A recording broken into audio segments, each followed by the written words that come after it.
Alassane Ouattara a bel et bien volé les élections de 2010 en Côte d'Ivoire. Et il les a volées avec la complicité d'une bande de malfrats, avec à leur tête Nicolas Sarkozy, le représentant spécial du secrétaire général des Nations Unies, M. Choi, et les deux procureurs de la Cour pénale internationale qui sont Fatou Bensouda et M. Ocampo.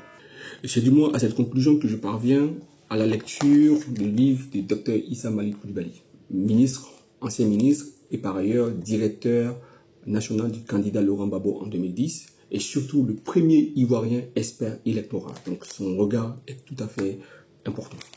C'est la conclusion que j'y parviens. Donc je vais essayer de vous partager ici ce passage-là. Vous voyez, le livre est tellement fourni que j'en ai mis des couleurs de partout. Et comme j'ai une mémoire visuelle, j'ai besoin de mettre des couleurs pour pouvoir comprendre, pour pouvoir retenir facilement. Tellement le livre est étoffé et le livre ne coûte rien du tout. Je vous recommande ce livre absolument somptueux, écrit par le Dr Issa Malik Coulibaly. Et je vais vous partager le passage, donc l'analyse donc de Awa Domelo, de ce qui s'est passé en 2010. Et bien sûr, à côté de Awa Domelo, il y a eu d'autres personnalités qui se sont exprimées, dont le professeur Ouraga Obou, je crois, qui est un constitutionnaliste ivoirien. Et il y a aussi l'ancien ministre, l'ancien premier ministre du Togo, et aussi, je dirais, Boka Sako Gervais, qui justement ont donné leur point de vue, mais c'est l'analyse de Awa Domelo, une analyse très détaillée de ce qui s'est passé en Côte d'Ivoire que je vais essayer de partager avec vous. Une fois que je vous aurai partagé cette analyse de Awa Domelo, nous allons essayer ensemble de penser le livre du Dr Issa Malik Coulibaly avec deux penseurs qui sont Carl Gustav Jung et Thomas Mann. Je vais essayer de faire le plus simple possible. Pourquoi? Parce que je me souviens que lorsque je suis entré en année de thèse, un de mes professeurs, ou du moins mon directeur de thèse, m'avait recommandé de compléter mon cursus en raison de mon cerveau atypique avec un cursus en philosophie et bien d'autres cursus. Et quand je suis entré en philosophie, j'ai appris une chose extraordinaire, c'est qu'on ne pense mieux qu'avec les autres. Donc je vais essayer de penser les livres du Dr Issa Malik Coulibaly avec Carl Gustav Jung et Thomas Mann.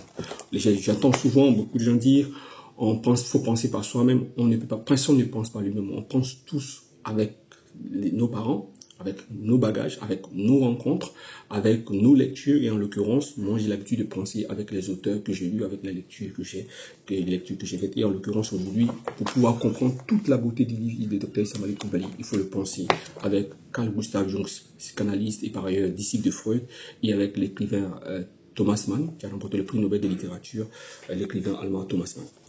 Donc, mais avant d'entrer dans le détail de tout ça, je voudrais quand même rappeler ce qui s'est passé au premier tour.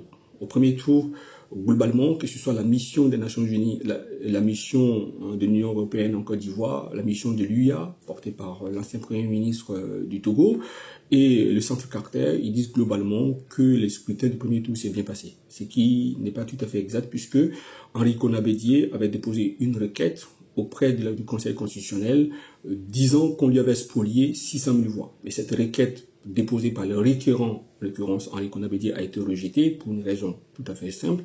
C'est que Henri Konan-Bédié n'a pas déposé sa requête dans les temps impartis par la loi. C'est ce qu'on appelle une requête, donc ça a été rejeté sur le plan de la forme, parce que la loi prescrit que toute requête d'un requérant ou d'un candidat doit être déposée auprès du Conseil constitutionnel dans les 3 jours qui suivent la clôture du scrutin. Ce qui veut dire que le scrutin du 31 octobre, Henri Konan-Bédié aurait dû déposer sa requête entre le 31 octobre et le 2 novembre. Ce qu'il n'a pas fait, et donc il a déposé ça 5 jours après, ce qui a amené le Conseil constitutionnel de Paul Yaoundé à rejeter la requête d'Henri Konan-Bédié, et cela prouve que Paul Yaoundé était très indépendant, contrairement à ce que les gens pensent. Il n'était pas contrôlé ni par Laurent Gbagbo, c'est quelqu'un qui est très attaché aux lois, et sur ce côté, et vous pouvez lire le livre ici, vous pouvez lire aussi les analyses de Paul Yaoundé dans le livre de Dr Issa Malik Coulibaly. C'est un esprit très pointueux, très rigoureux, et je voudrais ici saluer la rigueur donc de Paul Yaoundé dans les résultats qu'il a fait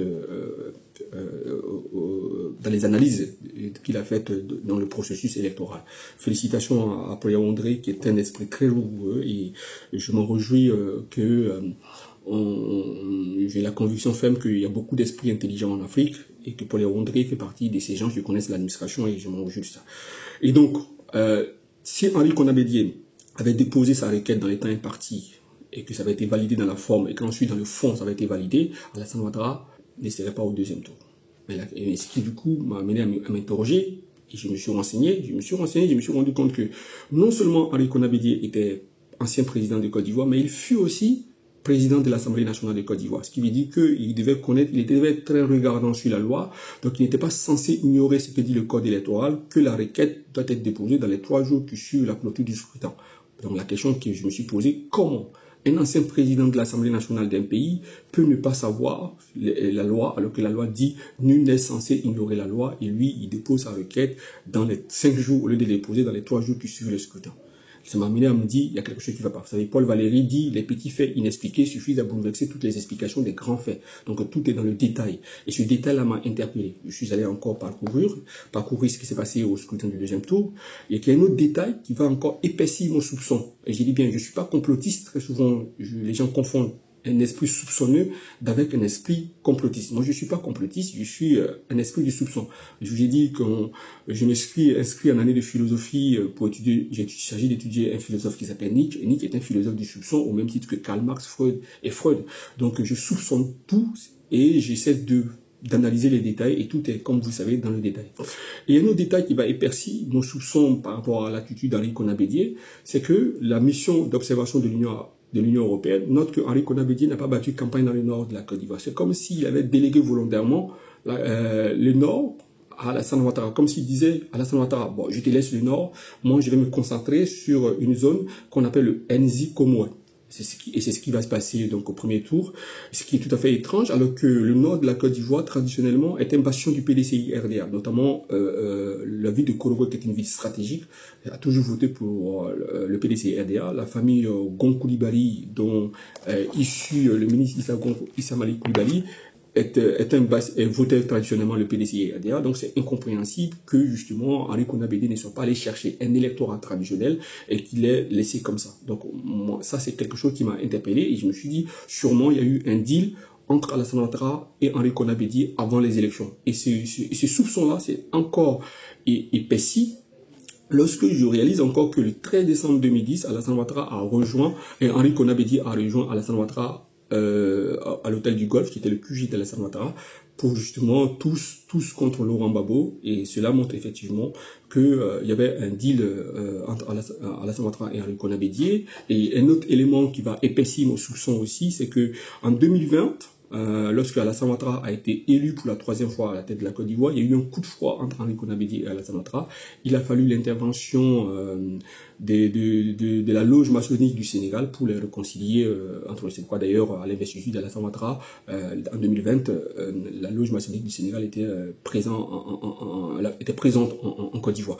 Donc voilà, moi je soupçonne et moi je pense que ce soupçon est basé sur ces éléments en partie. Il y a d'autres éléments que j'aurais pu ajouter et en partie sur ces éléments-là, je soupçonne Henri Konan Bédié d'avoir passé un deal avec Alassane Ouattara contre Laurent Gbagbo. C'est justement pourquoi Henri Konan Bédié n'a pas déposé dans les temps impartis par la loi sa requête. Il a déposé 5 jours après, ce qui quand même est un détail, s'il vous plaît. Maintenant, on va passer au 2e tour. Donc au 2e tour, nous avons M. Ouattara et M. Gbagbo qui arrivent au 2e tour. Et M. Gbagbo est arrivé en tête, Alassane Ouattara est arrivé au second. Donc évidemment, comme l'a prononcé Paul Yaoundé, le très rigoureux Paul Yaoundé, effectivement c'est normal que ces deux candidats-là justement soient comme on appelle à la tête du second tour. Mais c'est l'analyse que Paul Yaoundé et que Awa Domelo va faire des résultats du second tour que je voudrais partager avec vous. Donc je vais les lire pour vous, c'est dans le texte du livre. Je vais me contenter de le lire et de faire très peu de commentaires. Vous-même, vous pourrez écouter ou acheter le livre du Dr Issa Malik Coulibaly. Je vous recommande d'ailleurs le livre pour pouvoir aussi vous-même vous faire votre propre religion. Donc je ne ferai pas de commentaires, je vous lirai le texte simplement.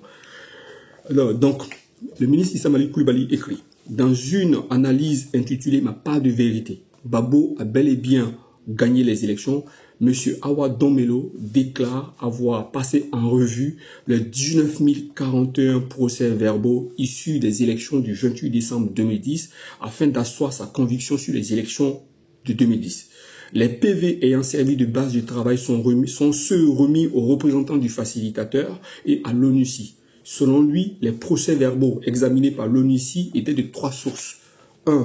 Les procès-verbaux originaux remis par la CEI au représentant spécial du facilitateur dans des sacs scellés dont 18 433 étaient exploitables.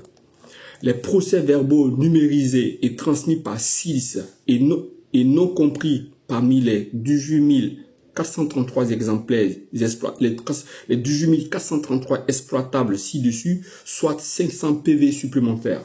3. Les PV annoncés publiquement par la CEI pour l'étranger, soit 60 PV supplémentaires. Cela fait au total 19 041 procès-verbaux, soit 20 000 donc je reprends, cela fait au total 19 041 procès-verbaux sur 20 073 bureaux de vote.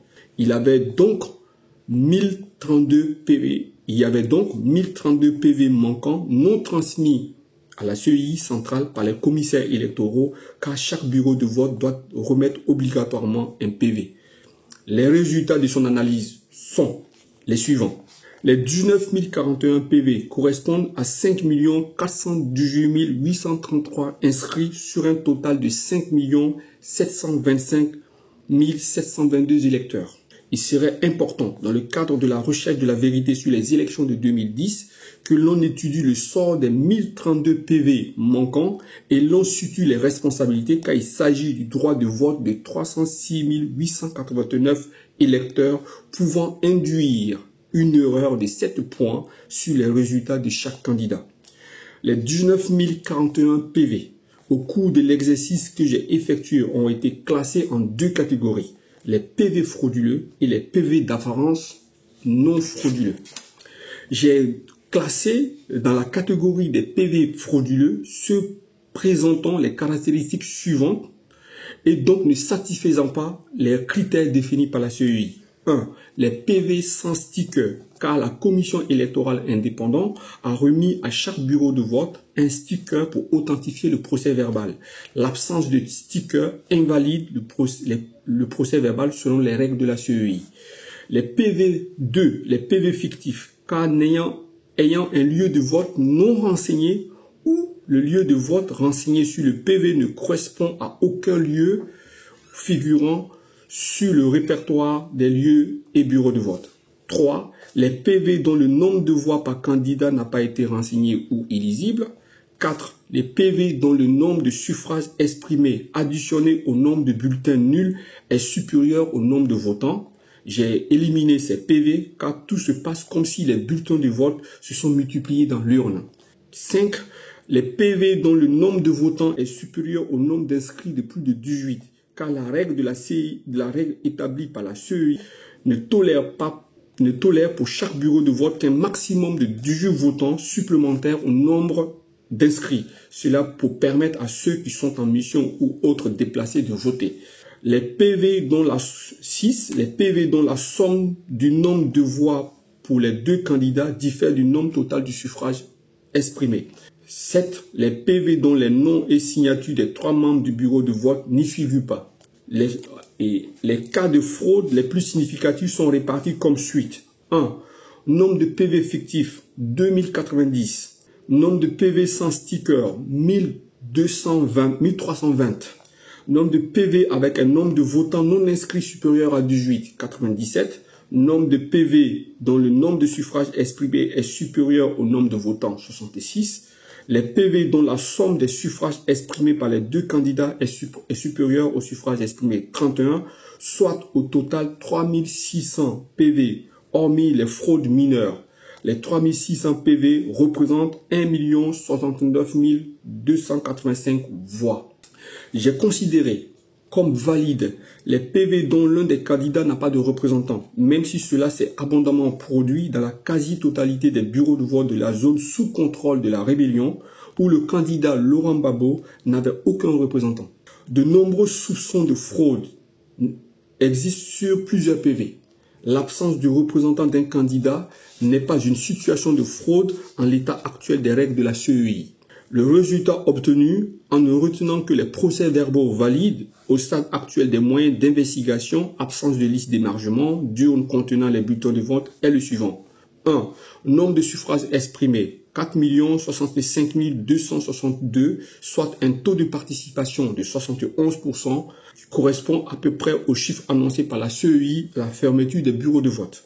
Chiffre basé sur les listes d'émargement qui sont loin des 81% obtenus sur la base des PV. 1. Candidat Laurent Gbagbo. Candidat Gbagbo Laurent. 2 132 229, soit 52,45%. Ouattara Alassane, 1 933 033, soit 47 55%. Ce qui veut dire donc que, je m'arrête là un peu, ce qui veut dire que ici, Babo, si on se fie à cette étude rigoureuse qu'a fait Paul Yaoundé, on en arrive au résultat que Babo arrive à la tête des élections, à tête de cette élection, du scrutin du deuxième tour, avec 52,45%. Et si on fait ce travail rigoureux en tenant compte des règles définies par la commission électorale indépendante. Et Awadou Melo continue en disant, au vu des documents, la principale source de fraude provient des commissaires de la CEI responsables des zones sous contrôle de la rébellion et des présidents de commissions locales qui ont pu faire disparaître 1032 procès-verbaux sans aucune explication officielle. Enfin, les scores soviétiques dans la zone sous contrôle des rebelles, avec l'absence de représentants du candidat Babo pourchassé par ces rebelles, constituent la seconde source de fraude. Pourtant, ces irrégularités n'ont pas empêché la certification de l'ONU. Le représentant spécial du secrétaire général des Nations Unies s'est ainsi opposé au recomptage des voix proposées par le candidat Laurent Gbagbo, comme cela venait juste d'être fait par les Nations Unies en Haïti face au même type de problème post-électoral. Le candidat Laurent Gbagbo a souhaité un recomptage des voix pour éviter la guerre dans son pays, bien que le Conseil constitutionnel l'ait proclamé vainqueur du scrutin présidentiel de 2010.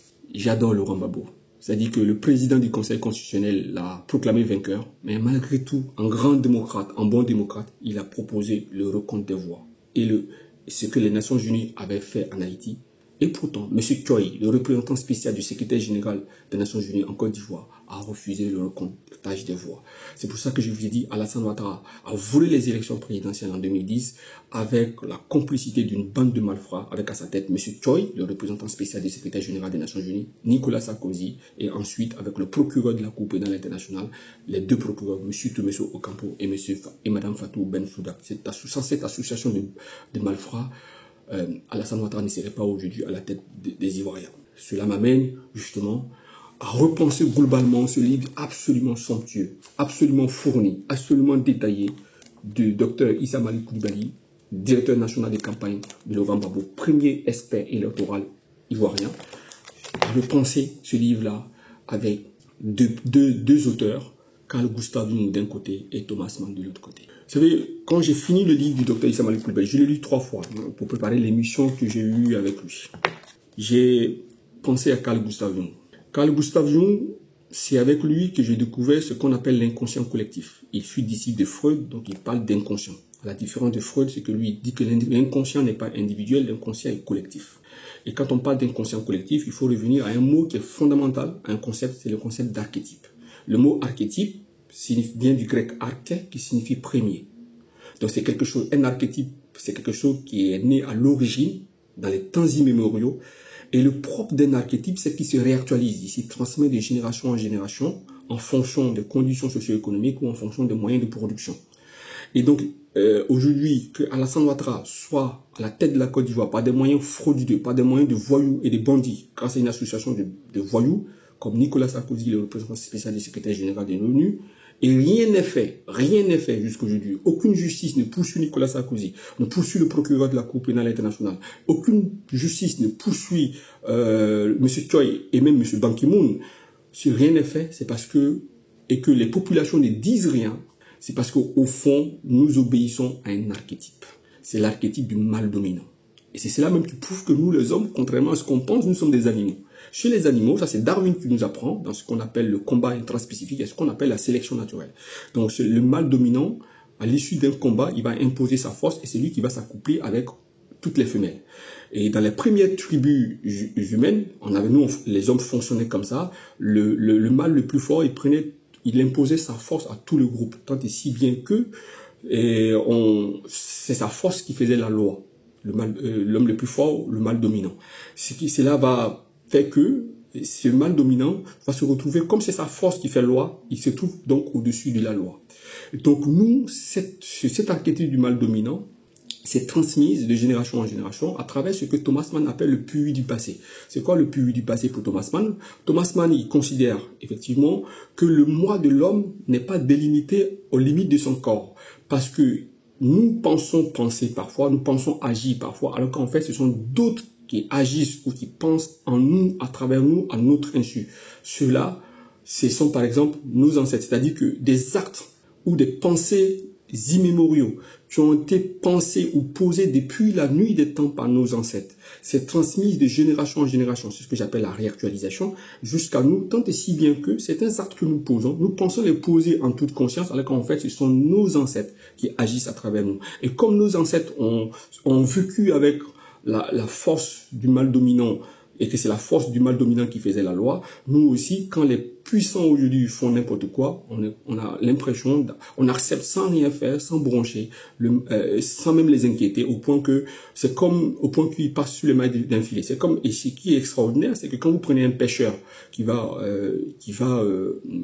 à la mer pour pêcher, quand il jette son filet, le filet va prendre les gros poissons et laisser passer les petits. Or, chez nous, quand on lance un filet, le filet prend les petits et laisse passer les grands. Parce que, justement, nous fonctionnons avec ce qu'on appelle l'archétype du mal dominant. Nous sommes encore à ce stade-là. Ça veut dire que nous ne sommes pas aussi modernes, nous ne sommes pas encore aussi évolués que ça. Et d'ailleurs, lorsque nous, à Newport, nous avons lancé une pétition pour demander aux Ivoiriens de signer cette pétition-là pour la mise en place d'un tribunal pénal international afin qu'on puisse demander au représentant spécial des Nations Unies, à Blaise Compaoré, à Nicolas Sarkozy, à Alassane Ouattara, à Guillaume Soro, de venir reprendre de ces actes de violation gravissime de la dignité humaine en Côte d'Ivoire, de la violation de la souveraineté des Ivoiriens. Il y a beaucoup de gens qui nous ont pris pour des rêveurs. Vous êtes qui pour vouloir juger Nicolas Sarkozy?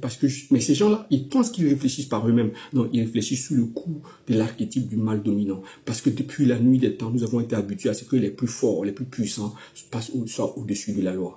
Alors que la Constitution dit, nul n'est au-dessus de la loi. Ni Nicolas Sarkozy, ni Alassane Ouattara, ni le représentant spécial des Nations Unies, M. Choi, ni le procureur au Camp Morono n'est au-dessus de la loi. Donc c'est en toute légitimité et avec beaucoup de lucidité que nous demandons la mise en place de ce tribunal pénal international pour que justement ces gens-là viennent répondre de ce qu'ils ont fait aux Ivoiriens. Et c'est parce que nous n'avons rien fait.